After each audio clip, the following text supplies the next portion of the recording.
Everybody.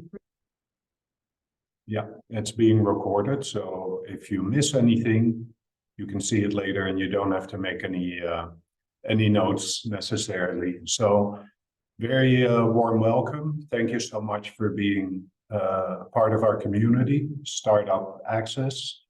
And yeah, I look forward to telling you a little bit about how you can fundraise from foundations for your startup or social enterprise.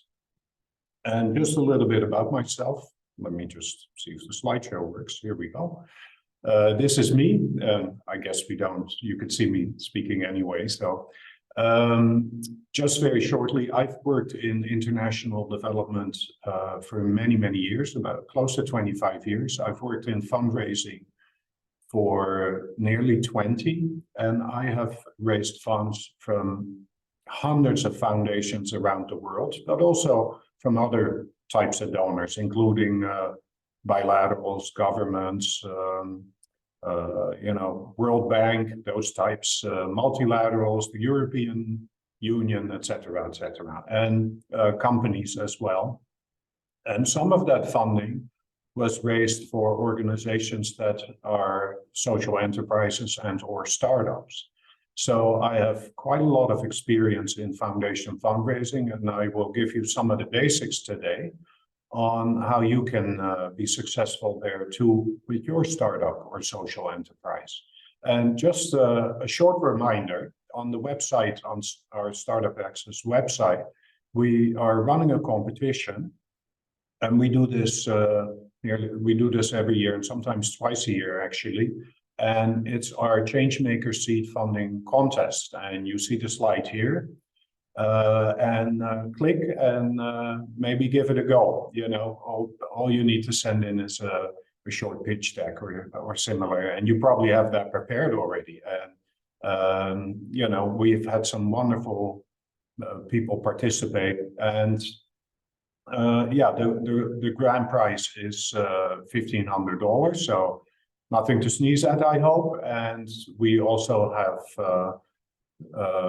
yeah, for those that do not win, we have some freebies, etc. that would be worth your while.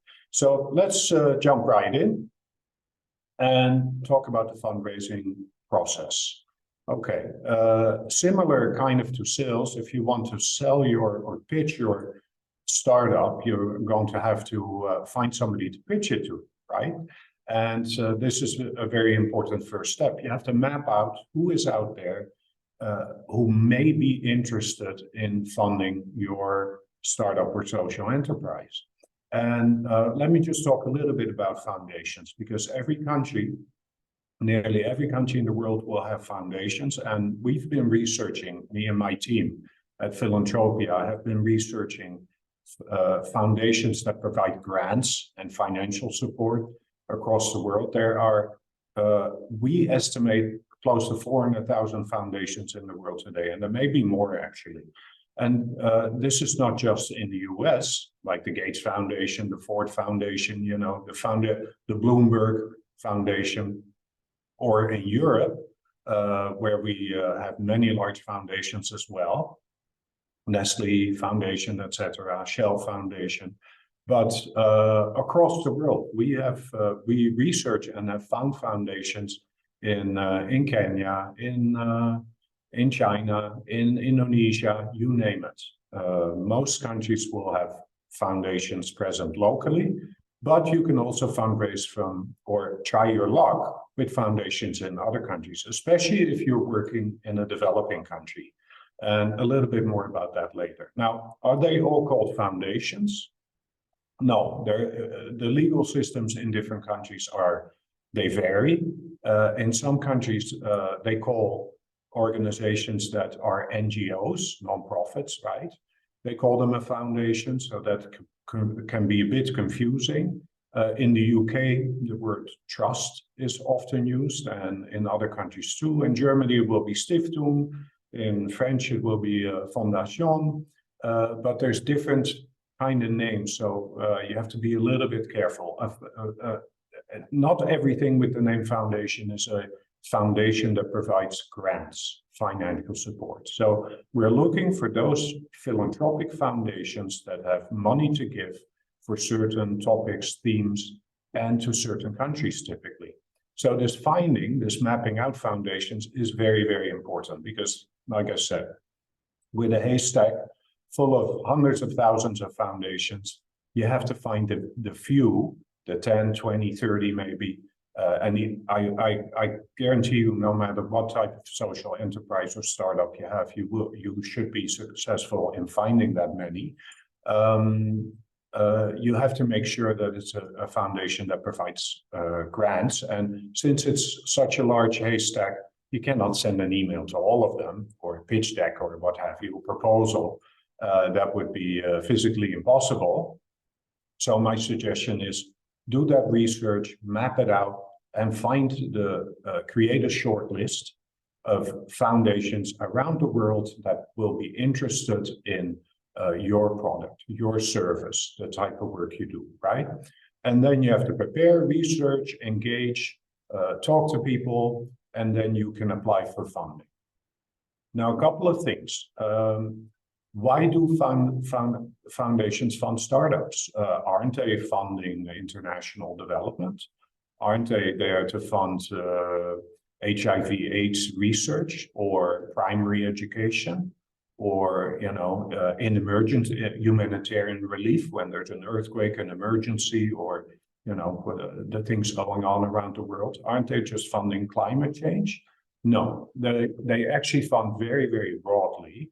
And many foundations feel, and rightly so, is that an enterprise model, so startups and or social enterprises, provides a great opportunity to further their mission, their goals.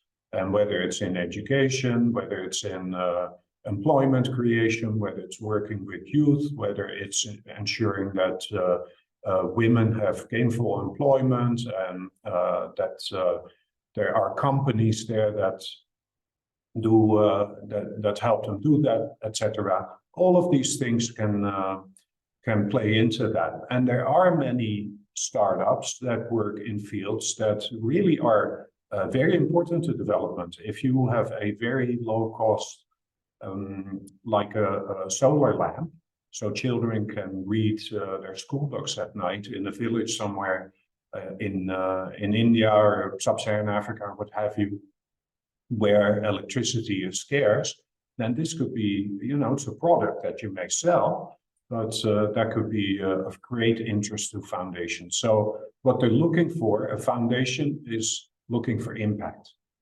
some kind of social good. And whether it's children learning, or whether it's health, or whether it's employment creation, etc.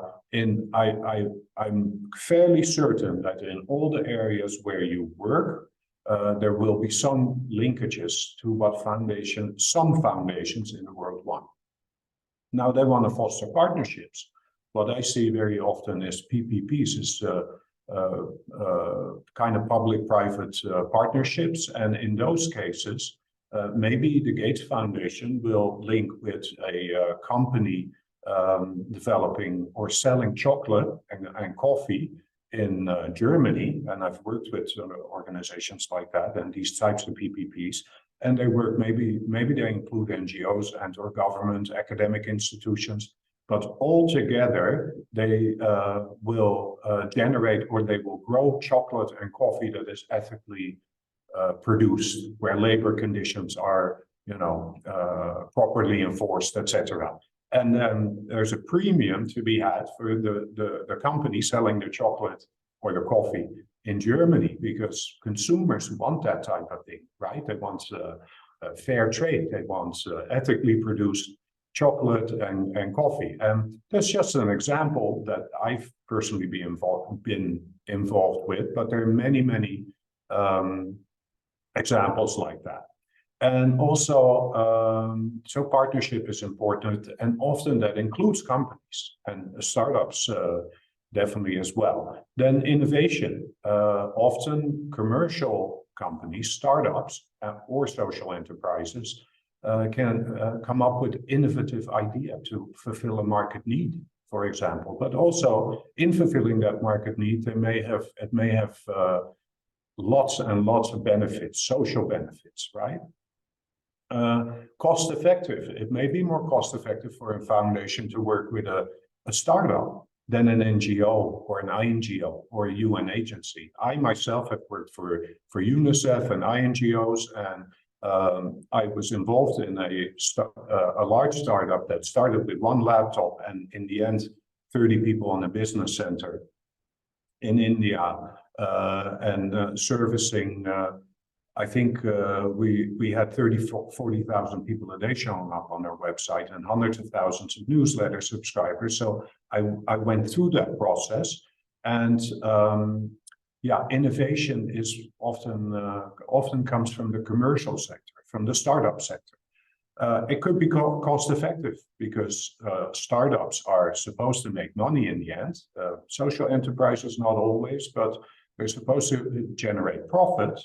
And some of that profit is reinvested, and it could be very sustainable for a foundation to do that. And also, is it the mission of part of the mission of the foundation? If I'm working for a foundation that is trying to resolve or reduce malaria deaths, and there's a startup creating with a small factory in Tanzania, let's just give that as an example. I used to live there, so maybe that's why I use it. But let's say they're creating insecticide-treated bed nets, and that helps really a great deal against contracting malaria because the mosquitoes die when they land on it.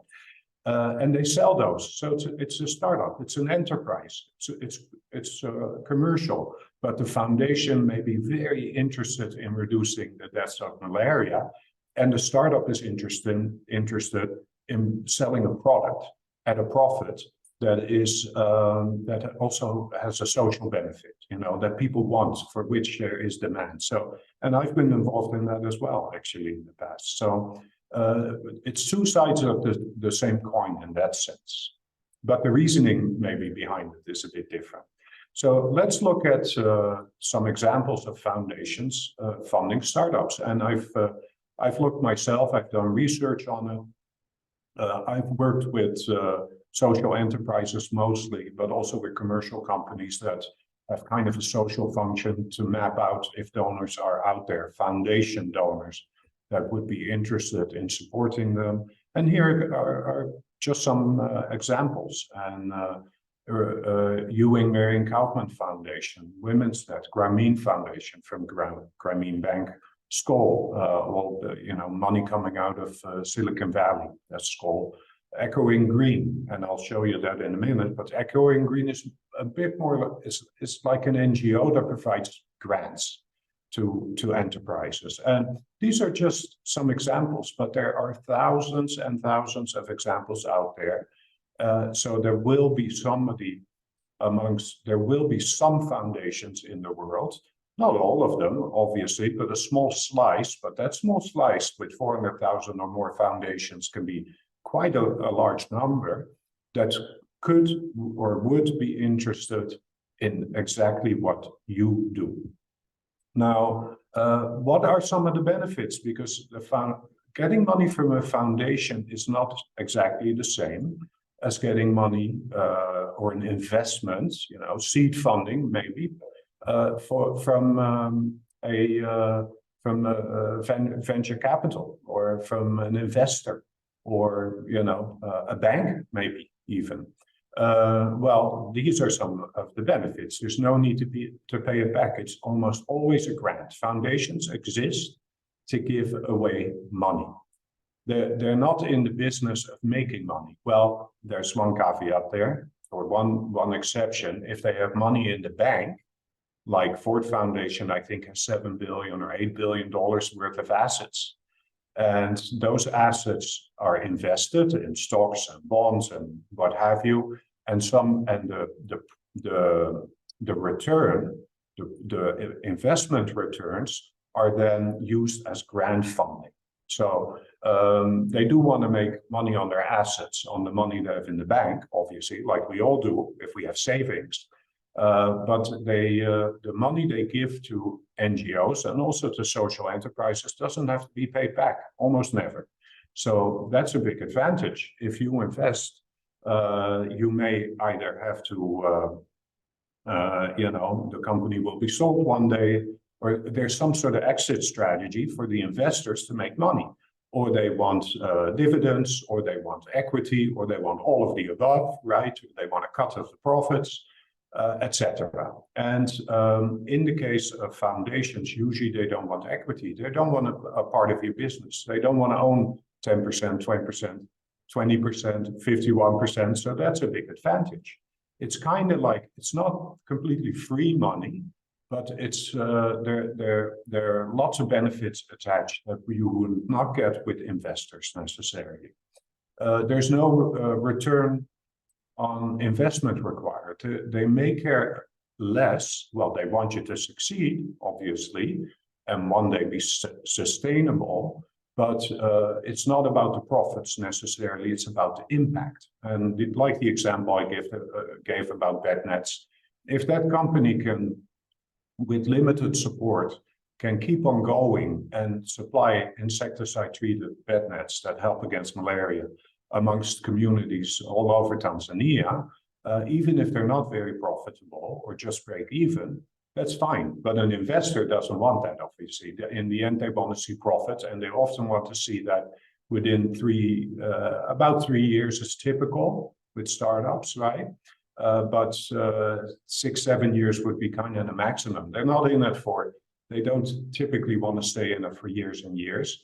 And there's limited involvement and control. It's not always the case, but if you are a founder of a startup or a team, then your investors, especially those that take a big chunk of equity, they will want some control. They probably want, they also want to coach you and help you and support you, and that's a great thing. But foundations usually want you to do your own thing and then report back on it. Now, is it all hunky-dory, they call that? Is it all great? No, there are some drawbacks to it, and you should be aware of those. There's competition. I can tell you that I saw, and this is a bit different, but no, let me give you the example of the Ford Foundation. The Ford Foundation, from what I've read, and they don't really report it much anymore, but I believe they get about 35 to 40,000 funding applications every year.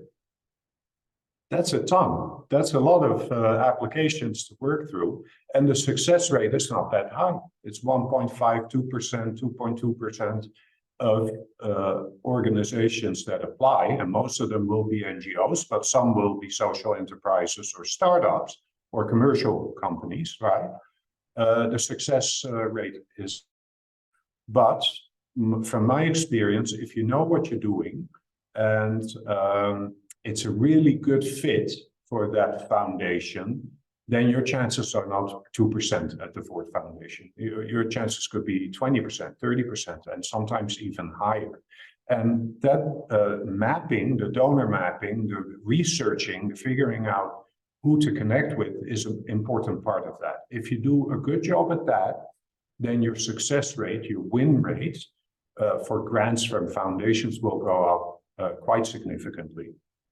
Now, there's some bureaucracy, especially if you work with a German foundation, lots of paperwork and lots of accounting stuff and contractual things.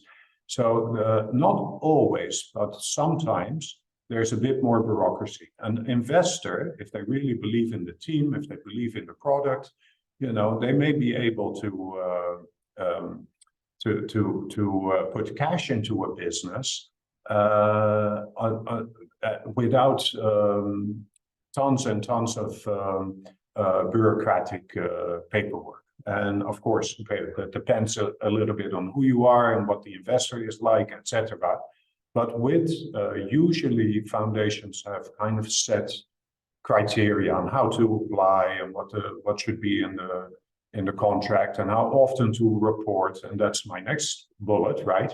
They often require extensive reporting, not always, but sometimes they want you to report every 3 months, every 6 months, and not just a one-pager, like, okay, this is what we did, and these are our customers, etc., but really go in depth a little bit more about what impact your project has. And in the example of maybe the bed nets, like how many people are using those bed nets, sleeping underneath those bed nets, and what is the what's the reduction in malaria, cases of malaria?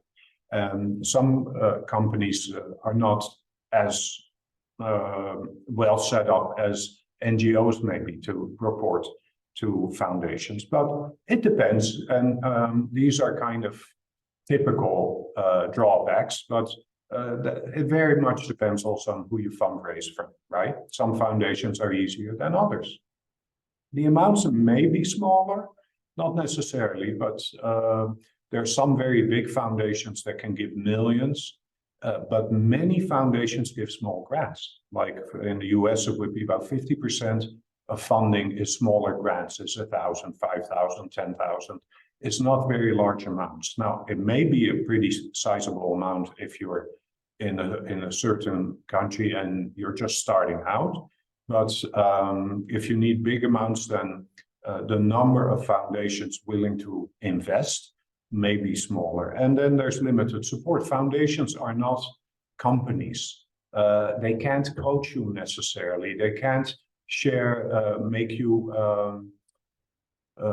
put you in touch with others that they've invested in as easily maybe than some of the typical investors. So that there may be limited support in when things go wrong or when you're kind of running into roadblocks, you know, on how to market your product, how to use social media to do that, how to further develop the business plan, how to invest in machinery or whatever it may be. They may not be set up to do that. Now, like I said, you have to find foundations, and I can tell you that at the end of the presentation, you know, there'll be another 10, 15 minutes or so. Feel free to ask some questions, and we have a chat box, and there's also Q&A, but if you can, in the chat box, if you want to ask a question, then fire away, you know, and later on we'll I'll see what comes in, and then I can try and answer those, okay? And always, you're always welcome to email us at Startup Access and to ask any questions. We have a whole team trying to help you do better and succeed, and that's what we're there for, right? So, finding foundations. What are some of the techniques? And the 4 basic techniques to develop a list, a short list, and do a mapping of potentials, foundations that may be willing to fund you in the future, are these 4. First is to figure out who funds the competition. You can check the databases, and I have some suggestions for you. There's opportunity websites and aggregators. Of course, Startup Access is one of those. We try to collect funding opportunities, accelerators, stuff like that, prizes, and put them on our website, and to make it easy for you, so you don't have to go looking all over the place. And there's some others as well, some very good ones. And there's Google. You can run some searches. So let's take a look. Okay, here's an example, and Echoing Green, I mentioned it already, and it acts like a foundation, but it's registered as an NGO in the United States, or not for profit. But so they fundraise from organizations, all individuals, companies, foundations, government agencies all over the world. That money flows into their bank account, and then they provide grants to startups and social enterprises, etc. And they run fellowship program, kind of like an accelerator program. This is just an example, but if Echoing Green is doing similar work than you are, than your organization, or if you see that there's for example, and I'll come back to it later, but if I create a business developing cooking stoves in Uganda, And I have an example later to show you about that. But if I develop a startup and I'm going to provide cooking stoves to families in certain towns in Uganda, and I see that there in Kenya there's a startup doing cooking stoves, or a company cooking stoves in Nairobi, then I would like to know who is funding them. And maybe Echoing Green is one of those organizations that is funding them. And then if I look at Echoing Green, I can see who funds them as well. So who is interested in the foundation world in funding these types of programs? And you can see here on the right hand side, the donors. Some are companies. Barclays is a bank, right? But also City Foundation. City is a bank, and they also have a large foundation. And then the Skoll Foundation. I already had showed you the Skoll Foundation before. That money, Skoll funding money that foundation funding is coming from. The Skoll guy was, I think he was eBay, if I'm not mistaken. That's how he made his billions, right? And then there's several others. It's just if you look at organizations or startups, companies that are working in the same space, then you can, or NGOs that are working in the same space, doing similar work as yourself, then you can often, not always, but often find who are their investors, who are their sponsors, which foundations are funding them. And if you see the name of a foundation, then grab it. Put it on in your table, on your Excel sheet, or however you organize your information, and then do some additional research. You check out the website of the foundation. You try to figure out what is going on there, and whether or not there's examples of that foundation funding similar types of work as what you do. Now, the second thing, and if you using that process, you can already identify quite a few foundations that would be good fits for you. So basically, it's an A-B. A, identify the competition, the peers, the people in the same space doing similar work, right? Selling a similar product, service, or an NGO working in that space.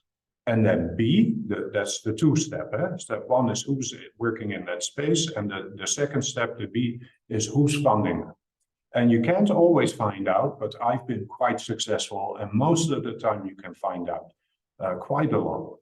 And so that's one. And by doing that, you can already find a lot of potential foundations. Now, the second step, and that's where the second technique is looking at databases. And donordatabase.org, we have a donor database. We'll send you the link. I think it's also on the Philanthropia website. And you can sign up. The first week is free. And you can cancel if you don't like it. And you can stay signed up if you want to. But take a look at it, because we have, there's more than 15,000 foundations around the world that we have researched, and they're all in our database. Actually, we're close to 20,000 now, and the ones that are really seem to be very good fits for organizations around the world, including social enterprises and startups, are we're at around 5,000. So you can search that for, you can sign up and get a subscription initially for free, and there are many different areas of interest that you can search for, right? Including business and industry, but maybe you work, you do something to do with children or youth or disability, or your product or service has to do with food production, or using the blockchain for rice marketing or something like that. There's very many things going on that have overlap. And I'm quite sure you'll be able to find some good foundations in our donor database. Donordatabase.org is the URL. And again, we'll have a short kind of resource guide with all of these links, etc., that you can utilize. So no worries. You don't have to write this down just now. If you do that, you will be able to find an additional a number of foundations that you add to your list. And there are some other databases, and I'm not going to mention all of them, but including here, I think I have this one open, Candid. That's the foundation directory in the United States. You can search through 150,000 or more foundations and millions of grants. It's really a great, it's a great database, one of the best out there for sure, and has all the foundations in the United States are in there. So you can do a great search. There's a big downside. It's not free, and a 1 month subscription is $300. So you do need to have some funding available for that. But so it may not be top of your list, but depending on how much available funding you have. But maybe somebody has access otherwise. But there's others that are free, including databases in Germany, France, the UK is the Charity Commission, and I think it's called 360. It's a free database where there's several hundred foundations listed with their grants. And so there are lots of free resources out there as well. And you can use those, you can utilize those. And when you do, I'm quite sure that if you run these types of searches, you look at who's funding your competition, and you look at the databases, that you can capture 60–70% of foundations out there that are really great fits. And that's not going to be just 2 or 3. It's probably going to be a short or a long list, I should call it, of 30 or 40 and perhaps even more. Then there's some directories and websites, and I've already mentioned us, of course, Startup Access, and we have lots of information.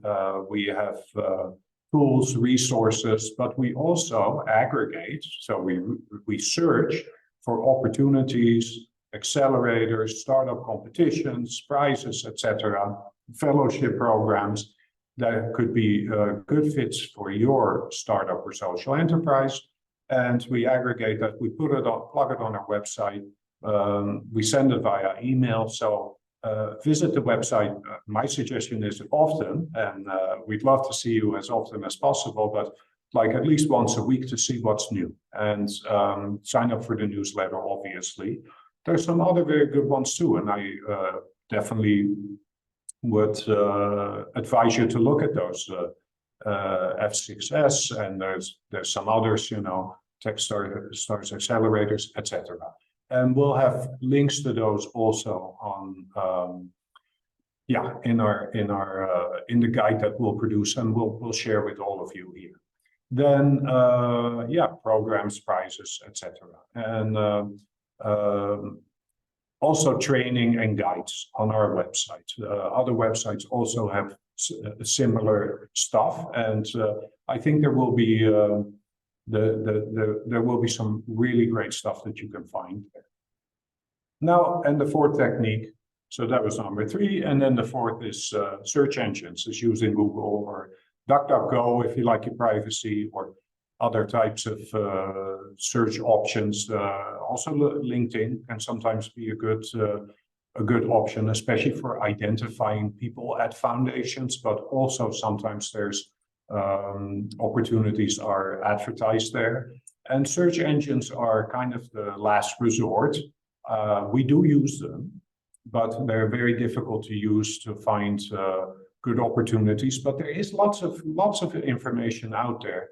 And I think if you do a very careful, if you use the proper search terms, then you'll see some foundations come out of the woodwork that you can add to your list. And like I said, once you have all of that, you put that in a table. We typically use for clients, etc., Excel, just an Excel sheet, or you can use Google Sheets or something similar. And then you start researching all of them. You don't spend hours and hours on each, maybe 15 minutes, 10–15 minutes on the 20, 30, or maybe more, hopefully, the foundations that you have identified as potential fits. And then when looking at them, you should pay close attention. What do they fund? A product or service that I'm working on, or I already have, right? That I'm already selling, or are they interested in that space? Two, are they interested in my country? Because most foundations have geographic preferences. They may be only interested. I know one foundation that I work with very carefully, or very closely, sorry. They only fund in 10 countries in sub-Saharan Africa. Nowhere else. If you're in Asia, they're not going to fund you. So you can see what their geographic preference is. And those two things have to line up. If they're interested in what you do, it seems like at least, right? And they're interested in your country, continent, region, maybe, or they're interested in the whole world. It doesn't matter where you're located. Then that you should definitely keep them on your list and pay close attention and probably connect with them. You can also look at, well, how easy is it to apply? They have an application page.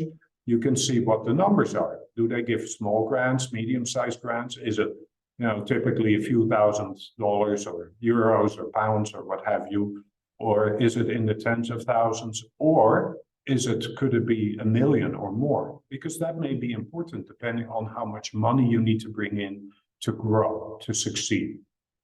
And who are the people at the foundation that I need to talk to? And a little bit more about that later, because that's very, very important. Now, what are some of the differences between, and I mentioned it already, but what are some of the differences between investors, your typical startup investor, and foundations? Well, there are differences. They're not the same. The investors typically want to see, and this is important, an existing product or service. They often do not want to fund ideas, unless it's so brilliant and so, such a sure thing. They want to invest in something that exists. And it may be in its infancy, it may just have started, but they often want to see some proof of concept. This is very, very typical. Ideas are easy, but creating a reality and selling a product or a service is extremely hard. I have many, many great ideas for companies, but many of them I've never done. It never worked out. I didn't have the expertise. In the end, I found out somebody else was doing it, whatever. Or I can't do 20 things at the same time. So maybe there wasn't enough time. Or maybe I was just plain wrong. I thought it was a good idea and it wasn't a good idea. There's no market for it. And so many investors want to see, something that is not just an idea, but is already in the beginning stages of reality, a product or a service that's being sold. Scalable. Many investors want you to be able to grow and grow quickly. From 10 customers in year 1 to 10 million customers in year 3. Online, things like that happen. Offline is more difficult. They often want to see some sales and cash flow, like some money coming in from sales, right? They are extremely interested in the team. Who are the founders? Are the founders? Do they have ambition? Can they work hard? Are they really able to make an idea into a reality and into a massive company? Okay, that's very important. And some investors only care about the team. They don't care so much about the product and all the other parts I'm mentioning now. What they care about is the team. Is it a team I trust? I believe in and can invest in, because a company also success is highly dependent on the people behind it and their grit, their determination, their ambition, their willingness to never give up, their ability to sell, to pitch, etc. Return on investment. Investors want a return on their investment. They want equity. They want to sell maybe the company one day. They might want, like I said, dividends. They may want a profit share, etc. They're not doing it out of charity. They're not doing it to make a better world. It's about money. It's about cash. and location. There may be legal reasons for that as well, but if some investors are not allowed to invest in certain countries. Now, a US investor will not invest in Cuba or Iran or places like that, and in many cases will be very hesitant to invest in certain developing countries. They much prefer the startup to be in the United States or Europe or whatever. There may be legal restrictions or just logistical ones or accounting and tax reasons why they wouldn't want to do that. These are just some. There may be other reasons as well, but foundations, there's some similarities, and some of these points will be relevant for foundations in how they view you and whether they want to provide a grant or an investment. But there are differences as well, location and target market. And I just mentioned it to you. Some foundations only put funding into Sub-Saharan Africa, or only in India, or only in some European country or what have you. So if you're somewhere else, they may not be interested. And who are you helping? What market are you in? So are you focusing your product or your service on women, on people who have suffering, who are infected with HIV/AIDS, or primary school age children, or whatever the case may be, right? And that's important. Those things have to align very carefully. And an investor may not care. They care, is it a viable idea? Have you already made some big steps there? Are you making some money already? And can you scale it? Can you make it huge?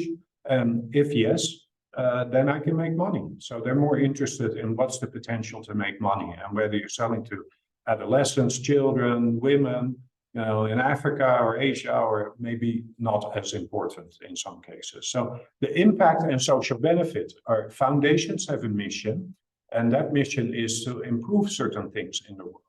Not to make money or to become billionaires, not at all. They want to do something worthwhile, right?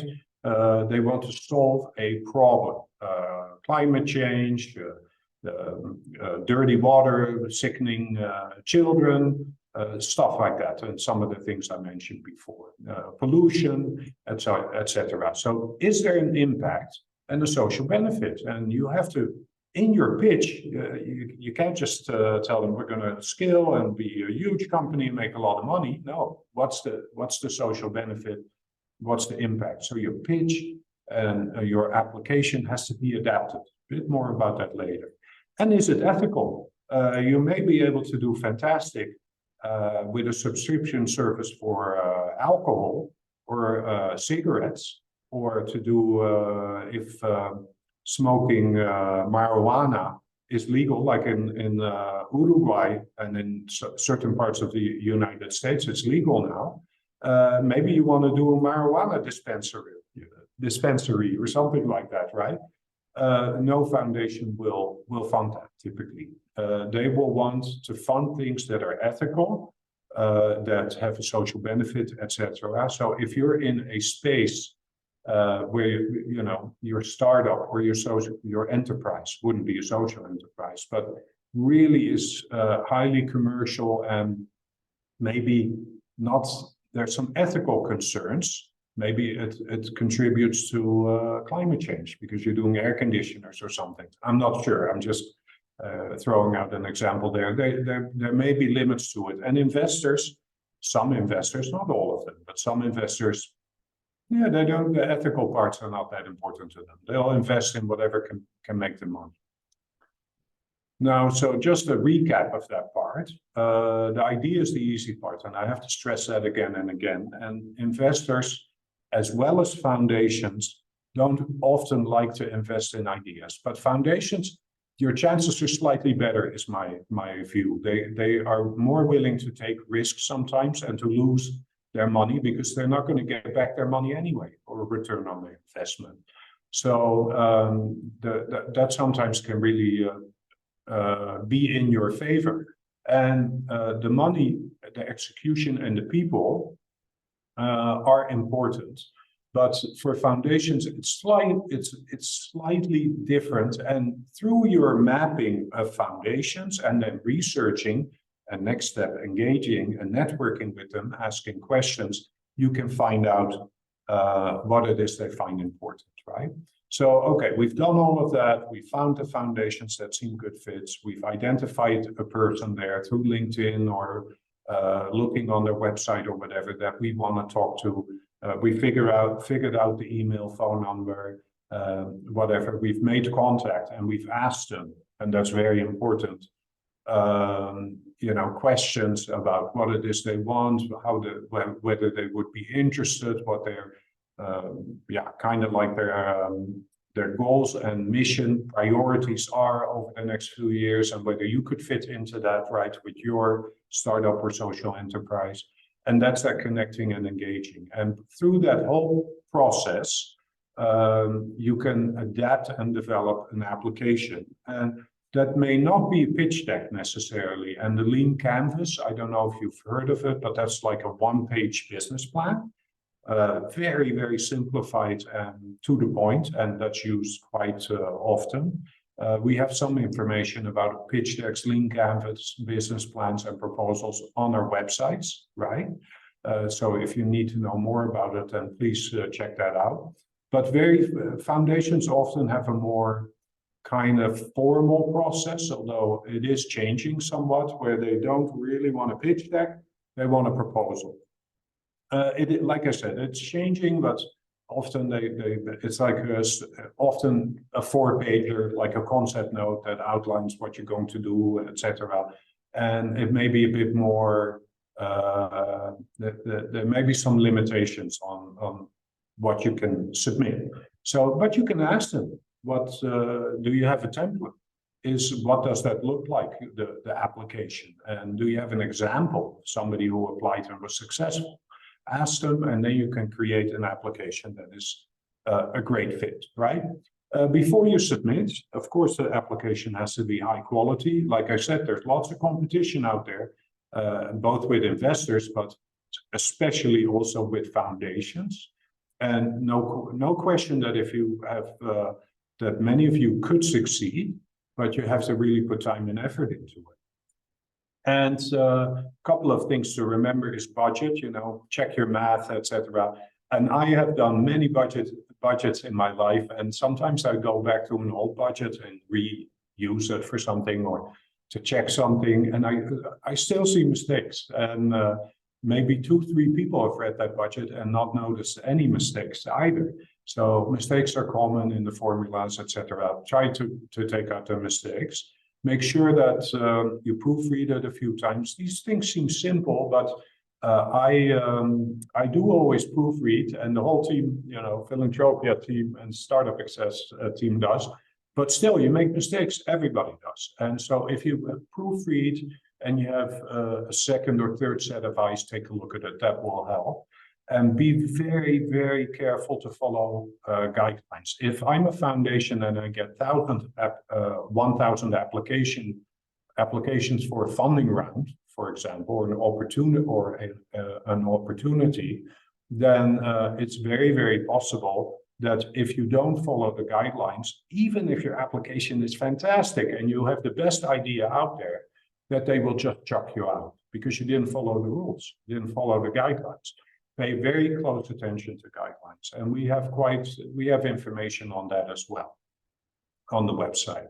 Now, here's just a very short, before we end, a short real-world example of a social enterprise and how they receive funding from non-traditional sources, from a foundation in this case. Mimimoto is cooking stoves, and I'm not sure how familiar, some of you will be familiar, I think, but cooking in developing countries, in many countries, is done with an open flame, with charcoal and stuff like that, and is creating a lot of health hazards. Because when somebody cooks a meal at night, then there's a lot of smoke and pollution and stuff like that. It's really bad for adults, but especially for children, and especially for small children growing up and with developing bodies. And you also see this in refugee settings where people had to move from their home or wherever it may be, and all of a sudden they're cooking on open flame. And Mimimoto came up, and it's not the only one, there are many examples of this, with a cooking stove that uses pellets. And these pellets are made from wood and recycled materials and stuff like that. And they have a small factory that makes that stuff. And their idea is we don't sell the cooking stove, you get that for free. So if I'm sitting in Uganda, and they've worked in Uganda and I believe a few other countries in East Africa, if you get the stove for free, and then you take a subscription on the pellets. So they come by once every couple of weeks or whatever, and you pay just a small amount of money every month to buy pellets, like a subscription. And that works because a lot of people in Uganda don't have a lot of disposable cash. They can't pay hundreds of dollars in cash for this beautiful cooking stove, but they can pay, $10, $20 or $15 a month for the pellets, or whatever, however much it is. And then after a certain time, they get to keep the cooking stove. And it has lots of great social impacts. They've tested it in refugee camps as well, with hundreds of families. It worked really great. And it's it's more energy efficient, it's easier to cook, quicker to cook, etc. So a time saver, lots and lots of social benefits, but it's run as a business. And the pellets are sold by kind of franchisees, independent business people that get a cut from selling the pellets in different communities. And so who funded this stuff? Well, it was the UN, it was the government of Belgium, I believe, was involved, and a number of foundations, and especially IKEA Foundation I read about. And the IKEA Foundation is based in the Netherlands, and IKEA you've probably heard of. It's a furniture company from Sweden. Well, officially, their headquarters is in the Netherlands for tax reasons. So their foundation is based in the Netherlands, and I'm talking to you from Amsterdam, so they're like 20 minutes away from here by car. And IKEA thought they're a very big foundation because all that company money from selling furniture around the world, a lot of that goes into charity through the foundation. And they thought this was a fantastic startup idea and a fantastic enterprise. And they put quite a bit of cash into it. So there are many, many examples like that out there. So very quickly to wrap up, and then we can see if there's any questions, and if not, then we can just wrap it up. And then feel free to, you can connect with us at any time. Like I said, send us an email, or so through social media, Facebook and all the other things we run, and we'd be happy to answer questions or give our 2 cents, right? Okay, just to wrap up, foundations have money. And I think I forgot to tell you, but I told you there's probably around 400,000 or so foundations in the world. And in the United States alone, there's about 150,000. And these foundations in the United States give away, I think by last count, it was around $100 billion. Not all of that goes to social enterprises, and not all of that, if you're in a developing country, not all of that goes to a developing country, of course, but lots and lots of there is a big slice of it that does. So I think for sure there's big money there, and there's opportunity there, and there's many examples of those that have come before you and have been successful. And I've seen many cases, cases like that in my 20 years of work, 25 years of work. Now, like I said, there's a couple of basic steps you need to do. Do the research, map it out, get a table of the foundations that are the best fit, connect and engage.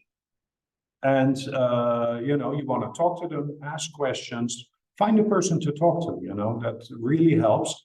Not all of them will want to talk to you. Some are very they're like closed books, and they really don't want thousands of people calling and asking questions. When you do engage, don't ask for money immediately, but ask questions. Say, hey, what are your plans for my country and the type of product or service I'm engaging in, and you know, your beneficiaries in the area of my work. So connecting and engaging is very important. And then the last step is applying, of course, is adapt your pitch to a foundation. It's not exactly, it will not be exactly the same. The pitch that you do, the proposal you submit, or you know, slide deck or whatever, depending on what they want, for a foundation will not be the same as for your typical startup investor. Could be quite different, actually, because what they want is their mission, and their priorities will be different. So, okay, thanks so much for listening. And very quickly, we have an online funding your startup and social enterprise. It's a short course. You can follow it for free. Normally, and it comes with some guides, some resources, and stuff like that. And we have it on our training platform, and that's on philanthropia.org, but we'll send you the link, right? And normally we charge $50 for that, but because we're so glad you showed up today, for you, it will be free. And I think we'll send you the code for that in the because I don't think it says right here. Sorry, my screen is being covered by something else, but you can participate in that for free, and we'll send you the code, no problem. Then also we have our fundraising, and I mentioned the Training Institute on the Philanthropia website. We have over 20 courses, and some are free, and feel free to take those. Some are paid courses, and from very small amounts, a few $10, $20 to much more expensive if they're multi-day, multi-week module courses. But take a look at that and see if there's something there that is useful to you. And always feel free to send us, you know, if you need, if you want to find out if there are any specials or promotions for that specific course running, send us an email. And often we do. And we have one for you right here, and that's a discount on all the courses. And it's called the coupon code is Fundraise, and we'll take 35% off straight away. Okay, thank you so much for joining. I think I've been with you for an hour, and I don't believe there are questions. Oh, okay, I do see a question by Astu and Anita, I believe. And so very quickly, I'll take that before we leave, because I think we have a few minutes left. And again, don't be a stranger, stay in touch. And they're asking, listening to your team talk, do foundations look down upon a single founder, or is it fine as long as they have a solid team backing? And there's a follow-up question they have is also, is there a top 5 recommended funds to apply for climate tech at the beta stage? A single founder can be an issue from what I've experienced and also what I read. And now, it depends. Usually, a single founder has a skill set that doesn't cover all of the required, all of the necessary skills to bring an idea to fruition and then create a high impact company or social enterprise. So very often, especially investors, and maybe foundations to a lesser extent, but my general feeling is if you are a team, and then let's say 2 or 3, but 3 is often better than 2, because then you can break a deadlock if there is one, and you don't have like 50-50 control where you sometimes get into trouble. with different types of skill set, I think it's a big selling point. And it will be a big selling point to foundations as well. But if you are a single founder and it's just you and your team, then yeah, go with that. It's not a requirement. I do think it's a selling point, but you would have to showcase in your application and discussions with foundations why for your company that's not an issue, because the skill set is shared amongst team members. And even though there's one owner, CEO, for example, one founder that owns the equity in the company, that owns the business, you have the skill set in place that is required. So the team doesn't necessarily always have to be somebody who is an owner of the company or a founder. And I think foundations will be more flexible if they feel what you bring is something that really has a social benefit or can help them fulfill their mission, reach their goals. Now, at the same time, I did mention already several times, ideas are easy. Everybody has ideas, but executing those and then getting to the next step, that's the hard part. A bad idea that is executed well can lead to a successful company. A good idea that is not executed or executed badly will go nowhere. That's the funny thing. Not all products are the best products out there. There are quite a lot of products out there that are not the best, but they had a team behind them that are willing to take the risks, that are willing to put in the effort. And then the cash flow part of it is important, because if you have sales already, then that's proof of concept. There is a demand, there is a market out there. And sometimes this requires you using your own money or friends and family investors, right? To kind of make a start, to get the ball rolling before you can really reach out to investors or foundations. But foundations, like I said, are a bit more willing to to take risk. Some foundations, not all foundations. So I think, and there's some foundations that are, their whole model is based on willing to take quite a lot of risk. So I think you take a look at what is out there and see if there's somebody for you there. And then the 5 recommended funds to apply for, and then in Astu, Anita, in your case, climate tech is I can't tell you because, like I said, there's 400,000 foundations in the world, and if you use the techniques I mentioned today, the databases, and you use those techniques, then you will find them very easily, those top 5 and more as well. So do that, take a look at that.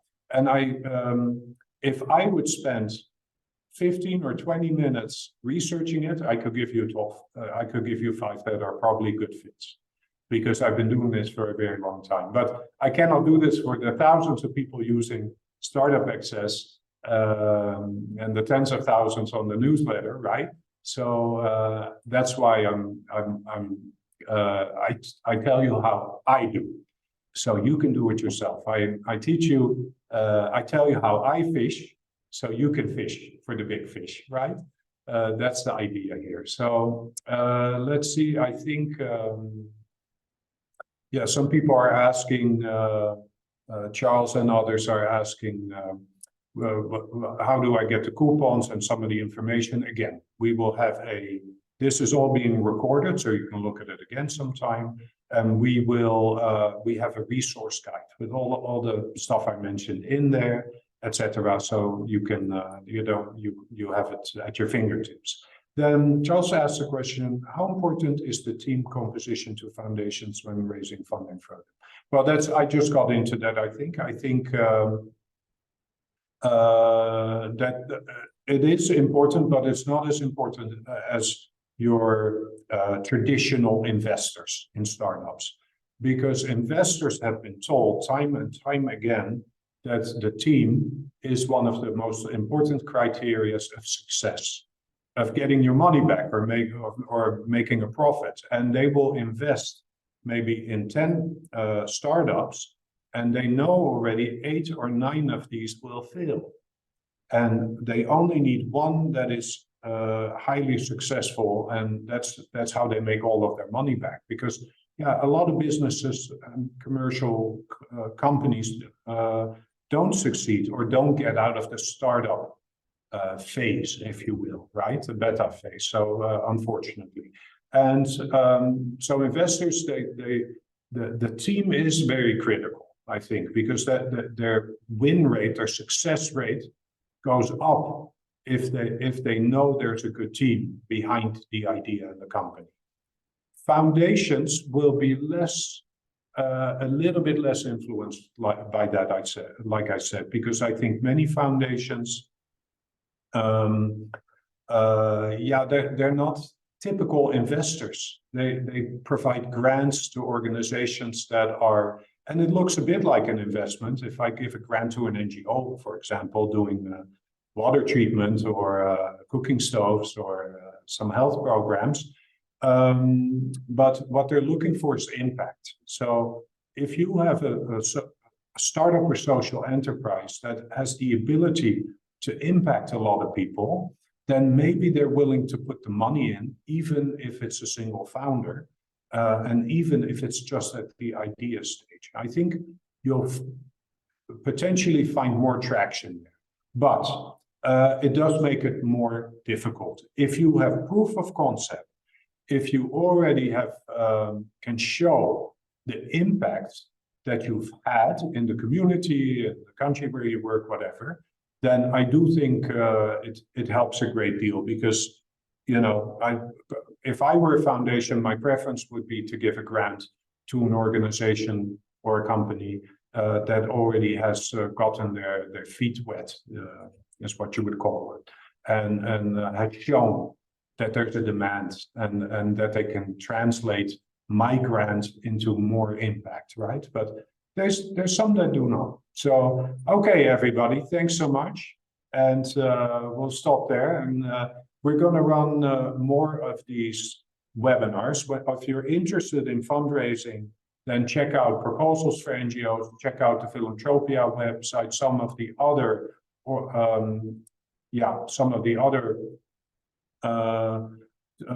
communities we have developed, and participate, please. I'm looking forward to seeing you again. So everybody, thanks so much, and we'll stop there. And looking forward to seeing you again, and feel free to connect anytime. Okay, bye-bye.